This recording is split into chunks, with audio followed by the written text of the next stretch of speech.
Magandang tanghali po sa inyong lahat. Mayroon lang po akong ipakilala guys. Kasi yung nakarang araw, nagkaroon ng sugod bahay sa Pibinay, Bangkal, Makati dito sa amin. So, ito siya guys. Personal ko ipakilala sa inyo si Ma'am Marlene Dominguez na nanalo sa AET TBG Sugod Bahay Pibinay, Bangkal, Makati. So, yan siya guys. So, Ma'am Marlene Dominguez, paano ka ba nanalo? Share mo naman sa amin. Paano ako nanalo? Siyempre, nagpa-registered ako doon sa barangay na sinabi nilang doon kami magpapalista at magdala ng ID. So, ang unang araw, hindi ako nagpa-registered kasi sabi ko, hindi na ako magano kasi baka ano lang naman. Tapos, nag-decide ako nung gabi na bukas nga magpa-registered ako doon sa ano ba yun? Sa Lukban, sa Idilya Court. Ayun, ang number ko ay 1069. Oo. Sabi ko, layo naman ang number ko na to. Sabi ko, okay lang. Sabi ko, ganan. Yun na. Punta na ako dito sa PC. Nagpinto na ako na ganun nga. Nakakuha na ako ng number. Oo. So, sabi ko kay Sir Paul, kay Sir Mandy, sabi ko paano naman ako, pa-print naman ako ng number na to. Sabi ko, kailangan kasi kako ng malaki at saka didikit daw sa kumot. Yun daw ang provide ng kumot. Ayun na. E di kinabukasan, punta ko sa sa Pibinay, alas 7:30, 6:30 po nga lang, gumising na ako, naligo. Wala pa naman doon yung mga tao.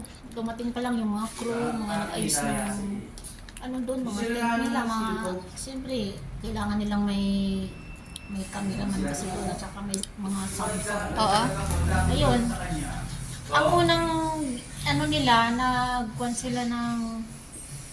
nag-shooting muna sila ng palabas daw ng 19. Una muna yun, hindi live yun. Tapos, pagkatapos ng sugod bahay nun, bumalik sila. Sabi ng crew sa amin, wag daw muna kaming umalis kasi may pangalawa pa. Mag-start ng 1 o'clock ang bunutan kasi doon sa sugod bahay. Ay di mayroon tinawag una, hindi dumating. Pangalawa, hindi pa rin dumating. Binilangan na ng 10, 1 to 10. Oo, 1 to 10. Hindi dumating. Yun, yung pangatlong tawag. Kausap ko ang anak ko noon, tumawag sa akin. Tinanong niya ako kung ano daw number ko. Bakit ako? Kasi nanonood ako ng Itbulaga dito sa trabaho ko. Ito ka ako number ko, 1069. Sana ba, manalo ka. Pagbaba ko na lang, tapos na kami mag-usap, ito na yung cellphone ko.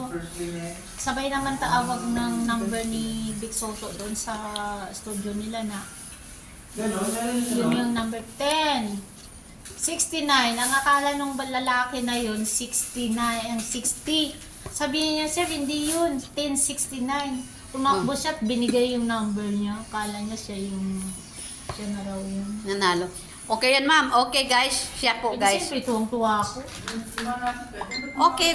Yan lang, Marlene. Oh, thank you, kamo. Thank you very much. Okay, yan lang, guys. Sinishare lang niya. Okay, magpaalam na ako, guys. Pauwi na kami. Thank you for watching. Maswerte talaga yan. Lola Bilin! Astig! Ilan taon na po? Ilan po, ito pwede. Tama-tama mag-birthday meron kayo. I-send mo yan sa GC. Tuwang-tuwa yan. Congrats. Salamat din po. Amen. Amen po. Thank you, President. Gusto niyo po kami kay Ata.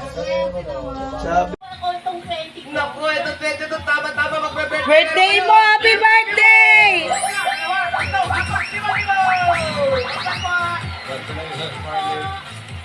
Maraming salamat at natupad naman yung dasal ko po. Salamat din po. Dasal ko Amen. po nanalo ako. Amen po. Thank you, Lola Bilin.